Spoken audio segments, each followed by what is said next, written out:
ഇത് പിന്നെ അതുപോലെ വെണ്ട, പച്ചമുളക്, എല്ലാ കൃഷികളും ഇവിടെ ഞാൻ ചെയ്യുന്നുണ്ട്. ഇത് നമ്മുടെ ബീൻസ് കൃഷിയാണ്. ബീൻസ് നമുക്ക് ഇപ്പോൾ ഇതൊരു 32-33 ദിവസത്തോളം ആയതേ ഉള്ളൂ. ഇപ്പോൾ ഇതിൻ്റെ പൂവായി കായായി തുടങ്ങിയിട്ടുണ്ട്.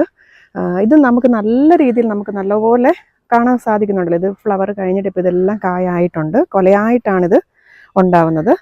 ഇത് നമ്മുടെ സലാഡ് വെള്ളരിയാണ് ഞാനിപ്പോൾ അവിടെ പരിചയപ്പെടുത്തിയത്. സ്നോ വൈറ്റ് എന്ന് പറഞ്ഞ ടൈപ്പിലുള്ളതാണ്.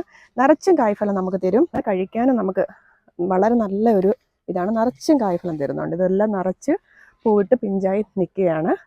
ഇതിപ്പോൾ പയർ നമുക്ക് കായ്ച്ചു തുടങ്ങിയതാണ്. ഇതിനകത്ത് നല്ലപോലെ കായ്കൾ വരുന്നുണ്ട്. ഇതിനകത്ത് കീടങ്ങളുടെ ആക്രമണമാണ്. അതിന് ഞാൻ വെളുത്തുള്ളി വേപ്പെണ്ണ മിശ്രിതമാണ് ഉപയോഗിക്കുന്നത്. അതുപോലെ തന്നെ കഞ്ഞിവെള്ളം പുളിപ്പിച്ചും നമുക്ക് ഉപയോഗിക്കാം. ഇതൊക്കെ നമുക്ക് ഒരു പരിധി വരെ കീടങ്ങളെ നമുക്ക് നശിപ്പിക്കാൻ സാധിക്കും. അതുപോലെ തന്നെ ഒരു ജൈവ